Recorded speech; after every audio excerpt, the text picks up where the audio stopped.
नमस्कार, जय श्री राम। पुनः मैं आज आपका स्वागत करता हूँ और आज का जो विषय हम आपके बीच साझा करने वाले हैं, श्री राम नवमी हमारे समक्ष है, ठीक सामने है। और आज हम लोग भगवान राम के चरित्र पर आज हम लोग चर्चा करेंगे, उनके विषय में जानेंगे, वो- कैसे वो हमारे आदर्श हैं, इस पर हम लोग बात करेंगे। तो चलिए शुरू करते हैं। हरि अनंत हरि कथा अनंता, कहीं सुनहि बहुविधि सब संता। कौन संसार में ऐसा कौन है जो जिसे राम का जैसा पुत्र नहीं चाहिए, जिसे राम का जैसा मित्र नहीं चाहिए, जिसे राम का जैसा भाई नहीं चाहिए, जिसे राम का जैसा पति नहीं चाहिए, जिसे राम का जैसा राजा नहीं चाहिए, यहाँ तक कि आप कह सकते हैं कि जिसे राम का जैसा मर्यादित शत्रु नहीं चाहिए। ऐसा कौन हो सकता है? भगवान श्री राम। हम सभी जानते हैं उनके बारे में, उनके चरित्र पर रग रग से वाकिफ हैं हम सभी।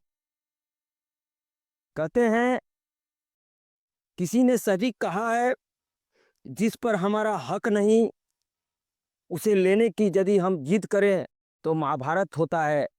और हम अपना भी जो हिस्सा है उसे छोड़ दें, हम अपना सब कुछ त्याग समर्पित कर दें, सब कुछ त्याग कर दें, यदि वो भावना मन में है तो फिर वो रामायण कहलाता है। तो आज हम लोग राम भगवान राम के उस चरित्र का वर्णन करने वाले हैं। रामनवमी के पावन अवसर पर भगवान श्री राम का जन्म होता है और उसी जन्म के उपलक्ष्य में हम लोग रामनवमी के रूप में उसको मनाते हैं। ये हम सभी जानते हैं। लेकिन राम हमारे लिए इतने प्रासंगिक क्यों है? राम हर जन जन के प्रिय क्यों है? राम हमारे लिए इतने महत्वपूर्ण क्यों है?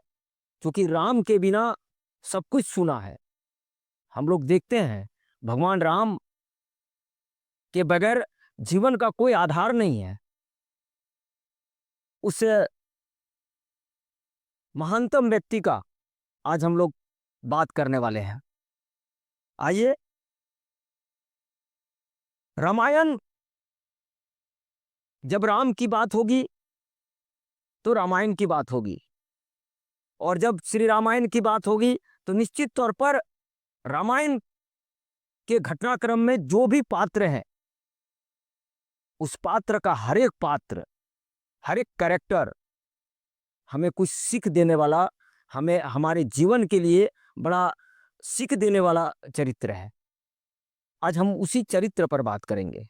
राजा दशरथ, ऐसा पिता जो जिनको लग गया कि एक बार वो शीशे में अपने आप को देखता है और उनके कान के ऊपर में एक बाल उनको सादा दिखाई देता है। उनको लग गया कि मेरा रिटायरमेंट का समय आ गया, और उन्होंने तत्क्षण भगवान श्री राम को युवराज घोषित करते हुए राज्याभिषेक करने का घोषणा कर दिया। सोचिए, कैसा राजा! एक छोटा सा बाल उनको पका हुआ दिख गया माता में, तो उन्होंने अपने आप को रिटायरमेंट घोषित कर दिया। आज क्या होता है? आज लोग अपने आप को रिटायरमेंट घोषित कर रहे हैं क्या? सीखने की जरूरत है। रामायण हमें बहुत सारा चीज सिखाती है। आज जो सत्ता से चिपक गए, वो कितनों बाल सादा हो जाए, वो वहां से हटने वाले नहीं है। भगवान राम के पिता दशरथ ये सिखा के गए कि एक बाल भी अगर आपका सादा हो जाए तो निश्चित तौर पर इसका मतलब है कि आप रिटायरमेंट के उस दौर में हैं, और वहां आपको अपनी पूरी बागडोर आने वाली पीढ़ियों को सौंप देनी चाहिए। उसी तरह से जब रामायण की चर्चा होगी, जब भगवान श्री राम की चर्चा होगी, तो निश्चित तौर पर भाई भरत की चर्चा होगी।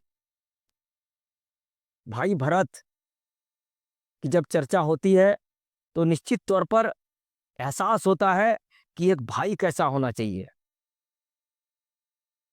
एक भाई के प्रति प्रेम कैसा होना चाहिए, ये भरत का कैरेक्टर दिखाता है।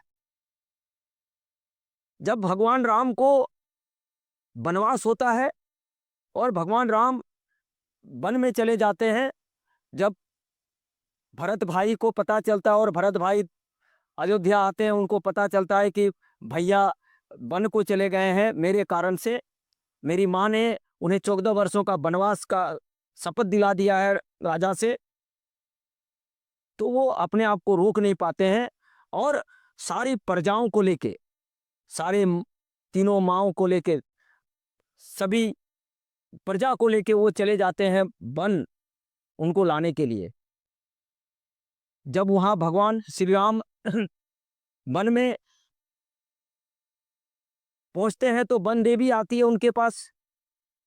वन देवी पूछती है कि हे नाथ, हमें आप हमारे शरण में हैं, आप हमारे वन में हैं, हम आपके लिए क्या सेवा कर सकते हैं। तो भगवान श्री राम ने कहा वन देवी से कि हे वन देवी,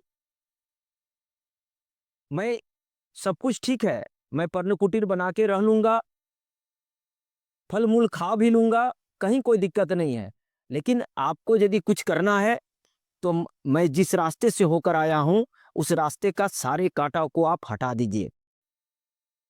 वन देवी ने बड़े उत्सुकता बस पूछा कि आप तो चले आए, अब उस कांटे को हटाने की क्या आवश्यकता है। तो भगवान श्री राम ने कहा कि आप इसने कांटे को हटाइए, क्योंकि उसी रास्ते से होकर मेरा भरत भाई आने वाला है। वन देवी ने कहा कि आपकी जो आज्ञा मैं वही करूंगी, मैं एक सारे कांटे को हटा दूंगी। आप कृपया कर मुझे ये जरूर बताइए कि जो भरत ने आपको जंगल की ओर आपको वनवास करवाया, आप उस भरत के लिए इतना सोच रहे हैं और आपके कांटे क्या भरत इतने कमजोर हैं, इतने उसके पैर इतने कम कोमल हैं कि वो कांटे लग जाएंगे तो भरत को दिक्कत हो जाएगी। भगवान श्री राम जी ने कहा कि नहीं, मेरा भाई तो वज्र के समान कठोर है, उनको कुछ नहीं होने वाला ऐसे कांटों से, लेकिन एक भी कांटा अगर उसको चुभ गया तो वो सोचेगा और उसका हृदय टुकड़ा टुकड़ा हो जाएगा। वो जब देखेगा कि कांटा उसका एक पैर में चुभा है, इसका मतलब वो सोचेगा कि भैया के पैरों में कितने कांटे चुभे होंगे और मेरे कारण से चुभे हैं ऐसे कांटे, वो अपने आप को माफ नहीं कर पाएगा। इसलिए आप ऐसे कांटों को वहां से हटा दीजिए। सोचिए, भाई का प्रेम, मतलब एक भाई ऐसा भगवान श्री राम जो एक आदेश से, जहां वो राजाभिषेक होता है, होने वाला है, और वहां से वो सीधे वनवास की ओर चले जाते हैं 14 वर्षों के लिए एक आज्ञा से। और दूसरी तरफ भरत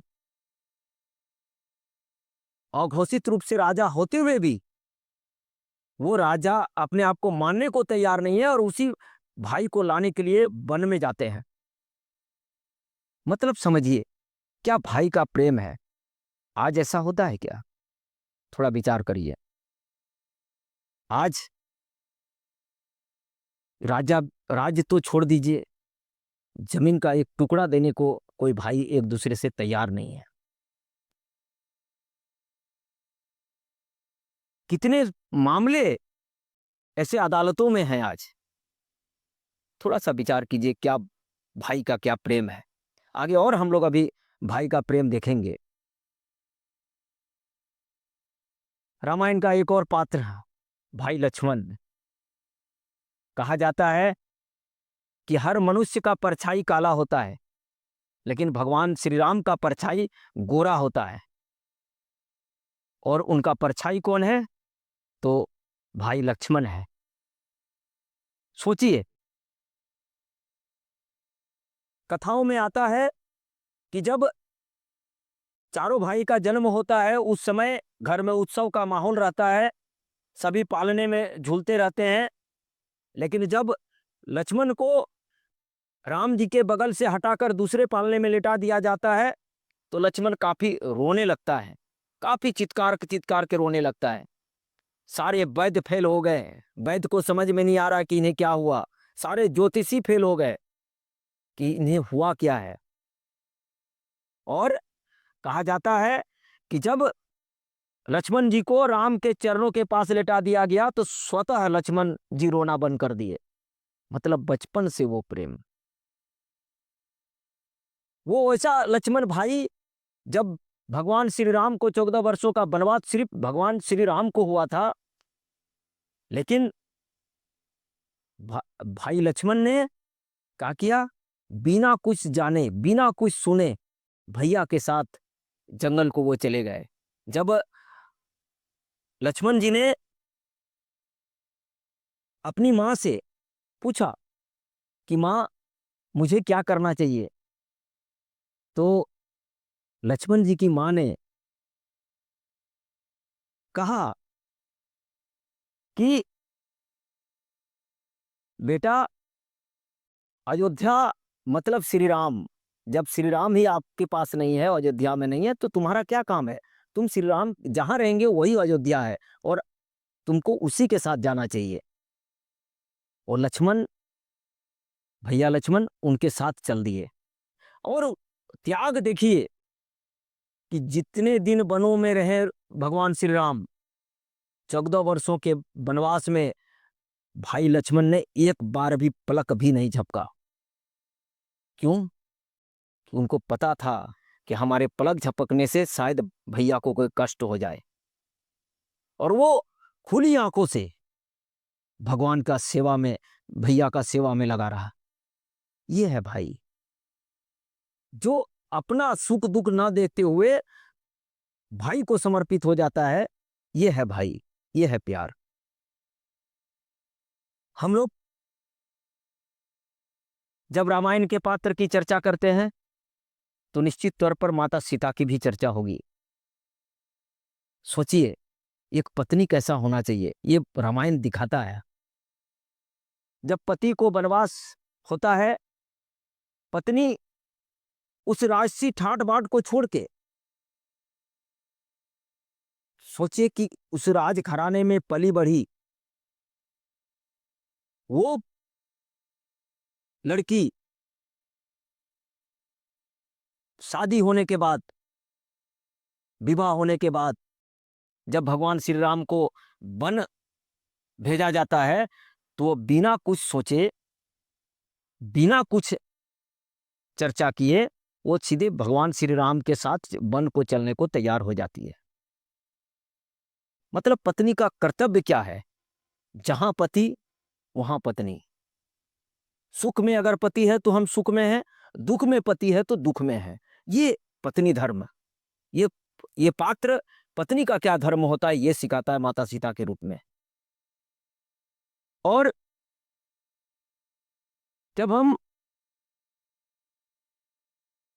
रामायण के पात्र की चर्चा करते हैं तो निश्चित तौर पर हम जटायु का भी वर्णन आता है।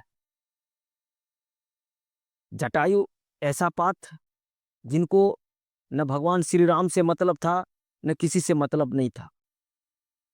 लेकिन जब माता सीता को हरण करके रावण लेके जा रहा था तो उनको लगा कि कुछ, जब माता सीता चिल्लाते हुए जा रहे थे कि बचाओ बचाओ, हमारी रक्षा करो, तो जटायु एक पहाड़ पर बैठा हुआ था। उनको लगा कि नहीं, हमारी सहयोग की आवश्यकता है। उनको एक महिला को लेके जा रहा है और वो असहाय होते हुए भी वो रावण जैसे बलशाली से लड़ता है और लड़के अपना हानि भी पहुंचवाता है। लास्ट में उनकी मृत्यु भी होती है। ये पात्र हमें सिखाता है कि कमजोर होते हुए भी यदि किसी अबला पर कोई अत्याचार हो रहा है तो निश्चित तौर पर उसके लिए डट के खड़ा होना चाहिए। ये रामायण का ये पात्र हमें समझाता है।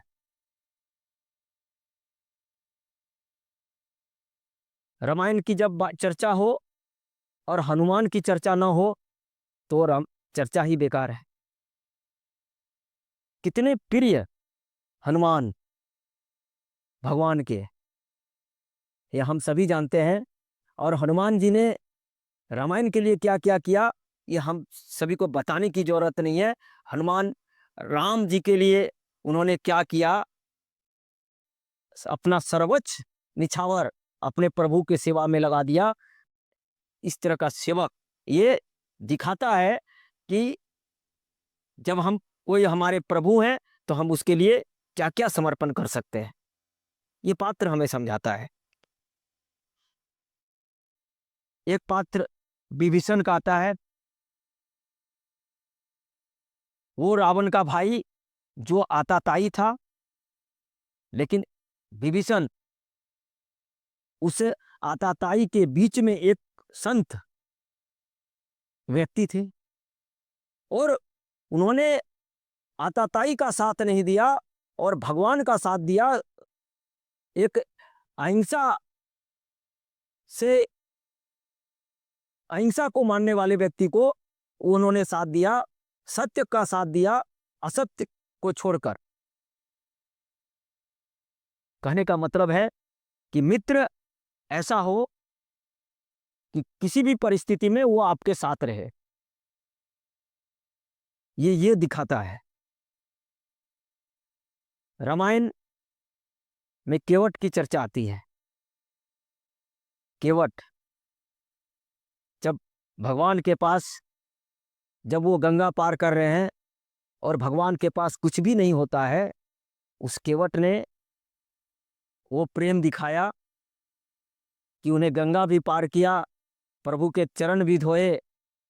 उन्होंने दिखाया कि एक जब अपने आराध्य हमारे बीच हो तो कैसे हम एक अच्छा मिसाल कायम कर सकते हैं। उसी तरह से निषाद राज का भी वर्णन आता है कि कैसे निषाद राज भगवान श्री राम ने एक वन में रहने वाला व्यक्ति को किस तरह से अपना मित्र बनाता है। और ये पात्र हमें सिखाता है कि मित्रता में कोई भी ऊंच और नीच नहीं होता है, वो मित्र होता है और हमेशा उनका साथ देना चाहिए। ये पात्र हमें सिखाता है। और इसी रामायण में एक पात्र आता है माता सबरी का। माता सबरी एक भील थी, वो जंगल में रहती थी और भगवान का इंतजार वो कर रही थी। भगवान राम जब माता सीता को खोजते हुए उनके पास पहुंचे तो माता सबरी ने उन्हें झूठे बैर खाने को दिया और भगवान ने बड़े प्यार से उसको ग्रहण भी किया। माता सबरी ने को आश्चर्य भी हुआ कि मेरे झूठे बैर भगवान जी खा रहे हैं। भगवान श्री राम ये दर्शाता है इस पात्र के माध्यम से कि हमारे लिए कोई भी नीचा नहीं है, कोई भी ऊंचा नहीं है। हम यदि प्रेम हो तो हम एक भील का भी झूठन को खा सकते हैं। इस पात्र के माध्यम से उन्होंने दिखाया कि कोई ऊंचा नीचा नहीं है, हम सभी एक हैं। और समाज को समरसता के भाव के साथ समाज को जोड़ते हुए, सभी को जोड़ते हुए आगे बढ़ने का काम कैसे होना चाहिए, ये भगवान श्री राम ने इस माता सबरी के इस प्रसंग के माध्यम से दिखाया।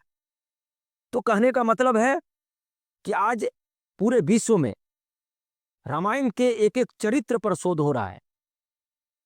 बड़े बड़े यूनिवर्सिटी में आज इसके विषय पर पढ़ाई हो रही है कि रामायण निश्चित तौर पर इसका एक एक पात्र बहुत ही शानदार है और बहुत ही अनुकरणीय है कि हम यदि परिवार को एक अच्छे परिवार के रूप में रखना चाहते हैं तो निश्चित तौर पर रामायण जैसे ग्रंथ से प्रेरणा लेने की आवश्यकता है। आशा है कि आपको इस देसी अंदाज के रूप में हमारा ये आज का प्रसंग अच्छा लगा होगा। अगर अच्छा लगा हो तो निश्चित तौर पर लाइक, शेयर ज़रूर करें। इसी आशा के साथ जुड़े रहिए द देसी अंदाज के साथ। बहुत बहुत धन्यवाद। जय श्री राम।